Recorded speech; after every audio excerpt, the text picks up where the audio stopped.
నా పేరు చిట్కూరి శ్రీనివాస్, కొత్తపల్లి. మనం గత వారం 15 రోజుల కింద అకాల వర్షాల వలన చాలామంది రైతన్నలు మొత్తము ఈ మొక్కజొన్న, మామిడి తోటలు, వరి చాలా వరకు ఖరాబ్ అయిపోయినాయి. దాదాపు అగ్రికల్చర్ అధికారులు కానీ, మిగతా నాయకులు కానీ అప్పటి మందం వచ్చి ఏదో పర్యవేక్షించి వెళ్ళిపోతున్నారు తప్ప కానీ రైతును ఆదుకున్న నాదుడైతే ఎవరూ కనబడడం లేదు.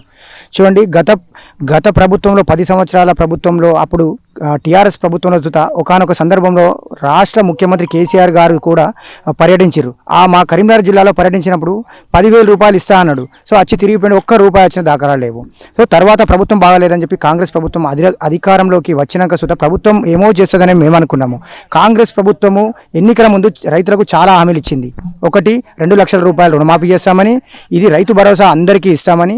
ఈ హామీలు ఏవి కూడా నెరవేరలేదు. చాలా వరకు చూడండి, విలేజ్లలో ఒక దాదాపు 70%, 80% మాత్రం సుత రుణమాఫీ జరగలేదు.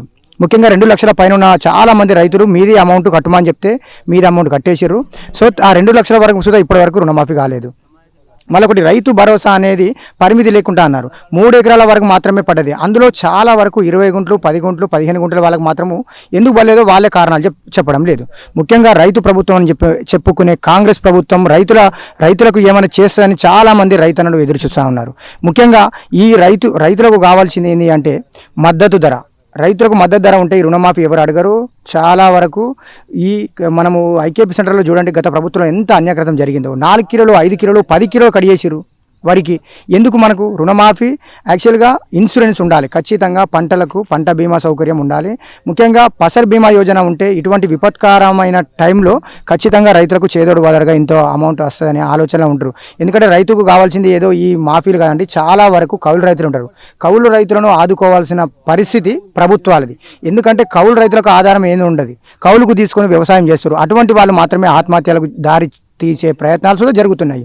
ఎందుకంటే ముఖ్యంగా రైతులు ఏ రోజు సుతా రైతు అనేవాడు నిజంగా చెప్తున్నాను, నాకు ఒక 2 ఎకరాల ల్యాండ్ ఉంది, నాకు ఈ రైతు భరోసా అవసరం లేదు. సో నాలాంటి వాళ్ళు 100 మంది ఉన్నారు. వాళ్ళకి కావాల్సింది ఏంటంటే పంట పండించిన దానికి మద్దతు ధర ఉండాలి. మద్దతు ధర ఉంటే, ఎగ్జాంపుల్ చెప్తున్నా, నేను ఒక 20 ఎకరాలు కౌలు చేస్తా, 500 క్వింటాల ధాన్యం చేస్తా. మీరు అన్నట్టుగా 500 బోనస్ కాదు, నాకు 200 బోనస్ ఇచ్చినా కానీ 200 ఇంటూ 500 కొడితే నాకు 1,00,000 రూపాయలు వస్తుంది. 10,000 రూపాయలు నేను అడగను.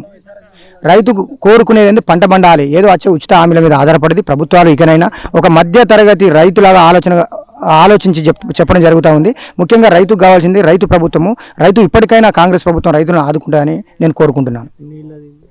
యాక్చువల్గా వాటరు మాకు ఈ సంవత్సరం ఏంటి అంటే, అప్పుడు లాస్ట్ మనం ఏసంగి పంట వేసేటప్పుడు నారు పోసేటప్పుడు